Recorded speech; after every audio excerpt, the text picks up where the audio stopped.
Rebonjour et bienvenue à prendre plaisir à l'informatique. Donc, deuxième émission en rapport avec GNU Linux. Je vais vous montrer un peu, pour essayer de vous mettre en contexte plus facilement, parce que ça peut être bien difficile à comprendre pour quelqu'un quand vous commencez. Essayez même juste de comprendre l'histoire, c'est quoi Linux, c'est quoi GNU, et GNU Linux, et ainsi de suite. Donc, ce que je vais faire, je vais vous amener sur justement des exemples en images, mettons. Je vais prendre par exemple, je vais taper les distributions Linux. Hop, Linux, ici. Les distributions Linux. Il y a une image que je devrais retrouver assez rapidement qui indique assez bien comment ça fonctionne. Je l'ai directement ici. Je vais l'agrandir. Et voilà. Bon. Donc, ça part à l'origine en 1991. Si vous voyez ici, 1991. GNU, le petit pingouin que je vous disais, GNU. Ça, c'est la fondation, le Free Software Foundation. Il y a au MIT, aux États-Unis, il y a un monsieur qui s'appelle Richard Stallman, qui, lui, est le père du logiciel libre. Je vous avais donné des liens, je crois, quelques émissions avant, sur des vidéos que vous pouvez voir sur un peu partout, dont sur YouTube, qui est nom de code Linux. Nom de code Linux, qui vous explique justement d'où est-ce que ça part. Et GNU, ben c'est ça part de GNU. Et GNU n'est pas, comme Richard Stallman dit, n'est pas Unix. Vous allez comprendre en visionnant des vidéos, parce qu'il y en a beaucoup à expliquer, mais je vais essayer de faire ça le plus brièvement possible et plus simplement possible pour vous perdre dans toutes sortes d'histoires. Mais c'est qu'à l'origine, c'est ça, Richard Stallman a créé une licence, c'est une licence qui s'appelait GNU, et cette licence-là, c'est une licence libre et avec brièvement à peu près toutes les lois applicables à cette licence-là, qui en réalité, c'est plus du copyleft que du copyright. Okay? Donc, c'est une licence qu'au lieu de vous offrir des interdictions, qu'elle vous offre des permissions et des possibilités infinies. C'est comme une loi qui vous permet la liberté. Drôle de loi. Hein? On n'est pas accoutumé à ça. Les lois, normalement, sont là pour nous restreindre. Okay? Et sinon, nous contrôler. Mais ici, on ne parle pas de loi pour restreindre, mais au contraire, des lois pour pouvoir se réaliser et réaliser des choses de façon libre. Donc, on part de GNU Linux. Et c'est comme, mettons, la grand-mère, c'est mettons, l'Adam et Ève de l'origine des systèmes GNU Linux. Donc, ça s'est divisé en diverses familles à partir de la grand-mère, mettons. Et là, la une qui s'est démarquée ici, c'est la Debian, comme vous pouvez voir là sur l'image. Debian. Et justement, le créateur de Debian, pas vieux, je pense qu'il avait 39 ans, est décédé, je crois que c'est la semaine passée. Je n'ai pas fait de recherche, je ne sais pas qu'est-ce qu'il peut avoir eu. Mais c'était vraiment un chic type. J'ai déjà lu plusieurs choses sur lui. Puis déjà, le système Debian, c'est extraordinaire, le système Debian. Et c'est vraiment une perte pour le monde libre en informatique que le décès de cette personne-là. Là, si vous en allez, Debian a eu des bébés. Okay? Debian a eu des enfants. Et là, ici, vous voyez, en 99, Libranet, Storm, Lindo et Corel, Progérie, Linux. À un moment donné, là, c'est des Xandros, Vector, et on descend. Et à un moment donné, c'est ça, vous voyez tout ce qui est relié à partir de la grand-mère à aller aux filles et aux filles des filles. Et donc, les distributions Linux actuelles, exemple, si on s'en va jusqu'ici, on a, exemple ici, la Edubuntu, la Ubuntu, qui est la plus répandue et la plus connue et la plus friendly user, mettons. Il y a des versions d'environnement de bureau en KDE qu'on appelle, qui deviennent qu'on appelle une Kubuntu, donc un environnement de bureau KDE que je vous expliquerai plus loin. Cassez-vous pas la tête avec les noms, ça semble tout bien bizarre. Comme Ubuntu, ils ont tous une signification de toute façon, les noms. Vous n'êtes pas obligé de les savoir, mais en faisant des recherches, vous vous rendez compte que c'est jamais fait au hasard. OK? Ubuntu, c'est un terme africain qui signifie pour le peuple. Okay? Donc, là, on parle de démocratie informatique et de liberté. Okay? Vraiment. C'est de la Ubuntu, il y a des environnements de bureau, donc, autrement dit, le look que ça a, les mouvements que ça fait, dépendamment de... Et quand on veut voir l'ensemble du système, ou qu'on descend une page, qu'on ouvre une page, qu'on la tourne, ou peu importe, les divers environnements de bureau avec des looks différents sont développés à la suite de ça. Exemple, la Kubuntu, qui est un environnement de bureau KDE associé à Ubuntu. Il y a la Edubuntu, donc plusieurs pays, surtout des pays en voie de développement, utilisent du Edubuntu pour éducation pour le peuple. Okay? Donc, dans des petits villages, des petites villes d'Afrique et un peu partout, la distribution Linux GNU, Debian, Ubuntu, Edubuntu est beaucoup utilisée pour l'éducation, justement, pour les enfants. Et ensuite, la Xubuntu, qui est un environnement de bureau XFCE, qui est plus léger, donc qui peut fonctionner sur des machines beaucoup plus vieilles, moins puissantes. La Xubuntu est plus facile à prendre en main avec du matériel vraiment pas fort. Okay?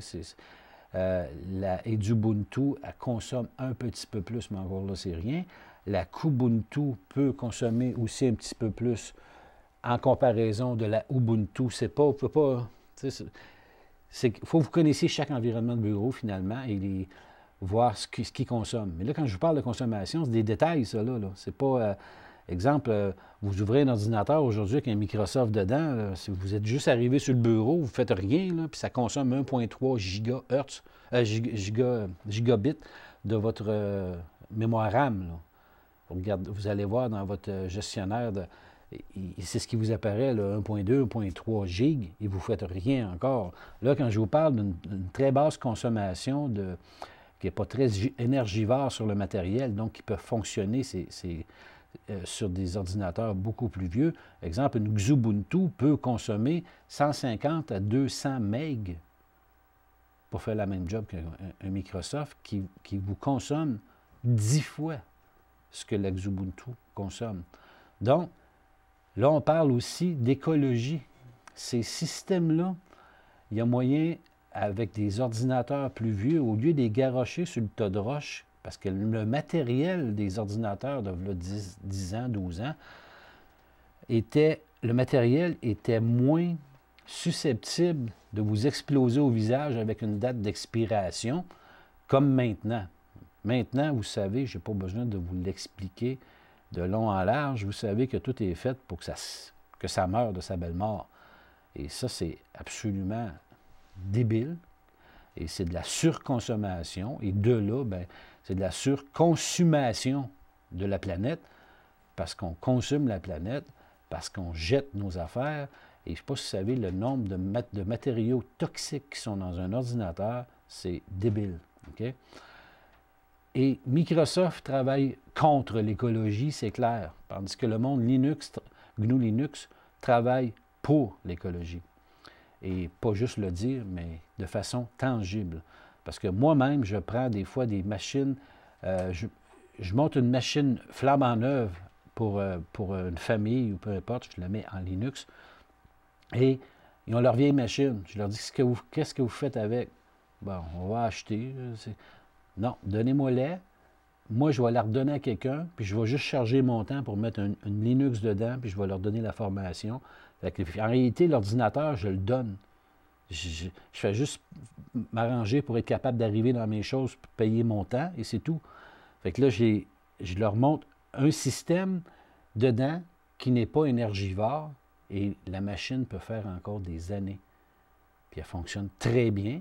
Et même que dans bien des cas, j'ai monté des ordinateurs, exemple, pour des enfants de 5, 6, 7 ans, des vieilles machines, et puis avec des distributions Linux qui ne sont pas énergivores. Et le jeune, avec son ordinateur, fait autant de choses que le Popec, son ordi de 2500$ qu'il a acheté. Là. Puis il faut aussi vite, puis dans certains cas plus vite que le Popec. Avec une machine qui était destinée à s'en aller à la poubelle. Mais ça devient tellement vrai et tellement efficace que le problème, c'est que les gens qui ne veulent pas trop se décrocher de Windows parce qu'ils ont peur, parce qu'ils connaissent juste ça, disent, ben, hey, j'en ai un vieux dans... Ben moi, c'est rendu, je leur dis, si vous voulez l'offrir à quelqu'un, oui, je peux le faire, mais si vous voulez tester un Linux, testez donc ça sur une machine qui a du bon sens, pour commencer. Votre patente que dans la garde-robe que vous ne servez plus parce qu'il est devenu désuet, oui, vous pouvez vous amuser vous-même, télécharger une distribution Linux qui n'est pas consommatrice, puis mettez-la, testez-la dessus, vous allez pouvoir vous amuser avec, mais réservez donc une place de choix, une machine de choix pour un système qui est au-delà d'efficacité de ce qu'il y a sur le marché Microsoft. Vous pouvez installer une distribution Linux sur une machine qui est performante, elle va devenir hyper performante. Mais si vous voulez vous amuser à tester, oui, prenez la vieille canisse qu'il y a dans le garde-robe, amusez-vous avec si vous voulez. Puis à un moment donné, vous allez vous rendre compte, tabarouette, sais-tu que j'avais ce système-là sur ma machine ou sur une machine aussi efficace que la mienne? Aïe, aïe, là, ça donnerait de quoi? Bien, c'est ce que les gens font. Puis là, ils m'en disent, aïe, ils ne veulent plus ouvrir Windows. Là. Ils disent, non, écoute, je me promène dans la Lamborghini, je ne reviendrai pas en Lada. C'est évident, là. T'sais. Mais ce que je vous dis là c'est vrai, là. C'est même pas des blagues, c'est ça.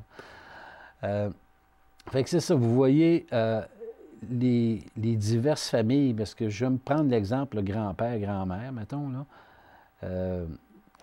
Là, ici, c'est de la famille, la mère, mettons, qui est de la Red Hat. Red Hat, de là, vous voyez ici Caldera, il y a un paquet de noms, qui devient une branche de Mandrake. Et Redfly, que vous voyez ici. Et de là est dérivé les Mandriva, qui est des distributions surtout développées en France, qui sont très populaires, les versions Mandriva, du PC Linux OS, CentOS, Scientific, Whitebox, Specifix, iPad. De là aussi, fille de fille qui devient une nouvelle génitrice, qui est Fedora, le Fedora Core qui est le cœur Fedora. Okay? Et là, on continue comme ça. Et là, il l'a jusqu'en 2007, je crois. Oui, 2007. Et ça, c'est des dérivés de base, mais de ces dérivés-là, de ces petites filles, ben, sont aussi productrices, ces petites filles-là de famille, sont génitrices d'autres rejetons qui devient une colonie de population assez incroyable que vous pouvez retrouver, exemple, Il vous en donne quand même une bonne liste ici sur DistroWatch. DistroWatch est un peu comme la Mecque des distributions Linux. Okay? Donc, vous avez beaucoup de distributions Linux sur DistroWatch. Et comme ici, c'est OK. Là, je suis tombé sur celle de la Linux Mint que je vous parlais justement. Vous allez avoir une visualisation ici. Fait que ça, la Linux Mint, c'est la plus populaire actuellement, qui est la plus cliquée et la plus téléchargée sur DistroWatch, sur environ 800 ou 900 distributions Linux. À l'origine, si on recule, la famille là, que je vous dis, GNU, Linux, ensuite de ça, Debian. Debian a dérivé avec, non, plutôt Ubuntu dérive de Debian et les divers environnements de bureau adaptés à Ubuntu, qui est la plus grosse, comme je vous dis, la plus grosse distribution, la plus répandue. Mais c'est sorti une petite branche aussi à partir d'Ubuntu, mais qui est devenue Linux Mint, de Clément Lefebvre, qui est en Irlande, sur laquelle, justement, surtout dans les débuts, j'ai travaillé à aider à faire connaître, justement, la Linux Mint, qui est une belle distribution Linux, très bien achevée, qui est polie. Les détails, tout est bien pensé, tout est facile d'utilisation, tout est simple, tout est classé.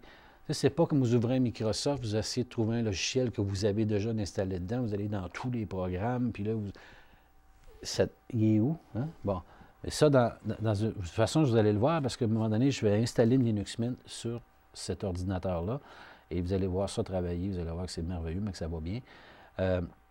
Donc, tout est classé, OK? Comme ici, là, toutes les applications, si on va sur Accessoires, bien, en pointant la souris sur Accessoires dans ce menu-là, les accessoires, tout ce qui est logiciel d'accessoires, ouvre. Puis là, vous pouvez choisir, je veux lui. Exemple, la section Office qui devient bureautique, parce qu'il y a environ 120 langues aussi. Hein. Linux, ça ne vient pas strictement en anglais, là, ni en français. Il y a environ 120 langues possibles qu'on peut... Et une couple de clics, c'est fait. On vient de changer la langue au complet. Et il y a des mises à jour aussi qui sont faites sur les langues, sur certains logiciels aussi, des fois qui à l'origine sont en anglais, mais ils sont francisés parce que c'est une communauté. Il y en a qui disent, ben moi je vais travailler, moi j'ai travaillé souvent là-dessus sur la francisation des logiciels, comme j'ai travaillé sur la francisation sur Firefox. Fait que tout ce qui avait rapport à la sécurité, c'est moi qui l'ai écrit sur Firefox. Je suis éditeur-contributeur sur Firefox. Il y en a d'autres qui en ont écrit par la suite, là, mais j'en ai écrit vraiment beaucoup depuis une dizaine d'années. Fait que si vous allez dans la section Office, qui en réalité qui devient bureautique sur un menu français, mais dans bureautique, vous allez avoir la suite bureautique de LibreOffice, puis que ce soit LibreOffice Impress ou Writer ou peu importe, finalement, que vous allez retrouver comme du Microsoft Office, mais un logiciel libre qui peut faire les mêmes choses, et en plus d'être libre, il est gratuit. Gratuit, il est installé de base, dans, exemple, dans la Linux Mint. Ça, vous allez avoir plein de choses à voir. C'est un beau menu, c'est bien achevé comme distribution Linux. C'est vraiment bien. Et c'est devenu assez grand public que finalement, si je vais sur... attendez un petit peu, si je me recule sur DistroWatch ici, vous allez voir justement les distributions Linux du côté droit ici sur DistroWatch, celles qui sont le plus téléchargées et cliquées ou téléchargées. Vous voyez ici, vous voyez la Linux Mint qui est au premier rang. Ici, je vais grossir un petit peu. Linux Mint ici, 3152 et elle est en hausse. Okay? Debian, qui est la base, la grand-mère finalement de Mint et de Ubuntu et de tout ce qui suit la famille, 1988, soit téléchargé ou les gens ont cliqué dessus pour avoir d'informations. Ubuntu, OpenSUSE, Fedora, Manjaro, Mageia, CentOS, Arch, Kali, Android x86, Zorin LXLE, bref, vous avez toute la liste ici. Allez à ceux qui sont, mettons, moins populaires, ou qui, souvent, ça ne veut pas dire qu'ils ne sont pas populaires, mais c'est qu'il y en a qui sont aussi relativement récentes et ne sont pas encore très, très connus. Et c'est justement quand les gens les utilisent et disent « Ah, bien, vraiment, elle est fun, cette distribution-là. » Là, ils en parlent sur des forums un peu partout. Là, les gens commencent à « Ah, bien, je vais la télécharger, je vais essayer ça. » Et à un moment donné, bien, c'est ça, quand quelqu'un... Il y a des distributions qui sortent tout le temps comme en premier parce que les développeurs sont vraiment éveillés sur plein de détails. Ils sont surtout à l'écoute de l'utilisateur. Les utilisateurs, c'est eux qui ont le dernier mot. OK? Et il y a des gens parmi ces programmeurs-là, ils le font de façon bénévole, la plupart. OK? C'est presque tous du bénévolat. Sauf qu'à un moment donné, c'est que ça devient... Ils s'assurent comme un avenir avec ça, parce que plus ils développent, et plus ils sont vus. Et plus ils sont vus, plus ils peuvent être repêchés, justement, par des grosses compagnies qui sont, eux aussi, éveillés sur le logiciel libre et qui disent « Mais tabarouette, l'avenir est là, là. » Mais ça nous prend du monde.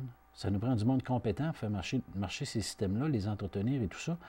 Et là, il entrevoit plein de possibilités, puis là, il y a possibilité d'avoir des emplois. Il y a des développeurs en Linux, là, dans les premiers développeurs, il y en a qui sont devenus, ils ont fait des millions là, avec du logiciel libre et gratuit, mais leur talent et leur travail n'est pas gratuit. Eux autres aussi, il faut qu'ils mangent. Mais il y en a qu'au début, ils ont bien mangé. Mais ce n'est pas des milliards et des milliards comme Bill Gates a fait. Bill Gates, lui, c'est un génie du marketing.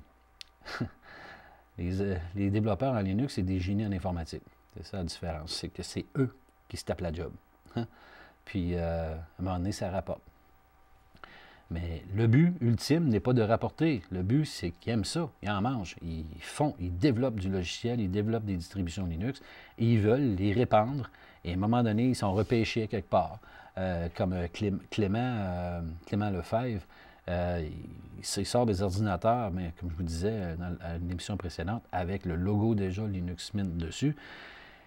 Et l'avenir est à ces mini-ordinateurs-là, parce que vous pouvez prendre cet ordinateur-là, exemple, vous avez un écran de bureau, vous avez, je ne sais pas moi, 800 personnes qui travaillent dans votre boîte, là.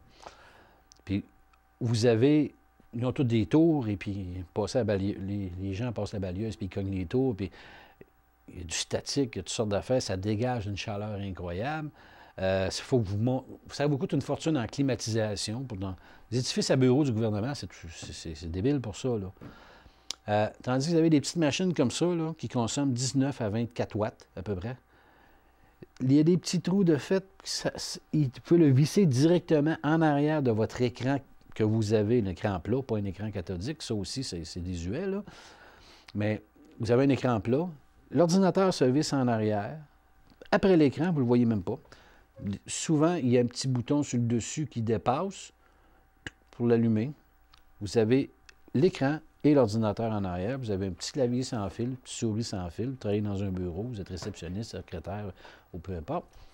Et en réalité, ces petites machines-là, tous les postes de travail sont reliés à un gros serveur qui est une place logée avec l'air contrôlé, température, humidité, ainsi de suite, en système Linux, qui est une place isolée, un système ultra sécuritaire, et tout se fait par virtualisation, comme ce que toutes les émissions précédentes, je vous les ai fait. Dans le cas d'ici, c'était avec VirtualBox. Donc, je faisais comme émuler un Windows, qui est comme un vrai Windows, mais qui fonctionne juste dans le noyau de ma machine virtuelle. Fait que les secrétaires et ainsi de suite ne voient aucune différence. Eux, ils ne savent pas qu'ils sont virtualisés. Tout se virtualise dans le serveur. Donc ça, c'est juste des postes de travail qui sont connectés au serveur et c'est le serveur qui fait tout le reste, là. Fait que vous avez rien à peu près sur le bureau, mais vous avez de la vélocité quand vous cliquez. Clac, c'est là. Il n'y a pas de niaisage parce que c'est là-bas que c'est drivé, là. Fait que ça, c'est l'avenir, OK? C'est de la micro-machine, là. Ça, là, ça ne dégage pas de chaleur, ça ne dégage pas de champ magnétique comme un gros ordinateur. La balieuse, elle ne se pogne pas dedans, là, OK? Ça, c'est de la modernité. Et c'est vers ça qu'on s'en va et qu'on doit s'en aller. Je vous donne la suite dans la prochaine émission. Je vous remercie de votre attention.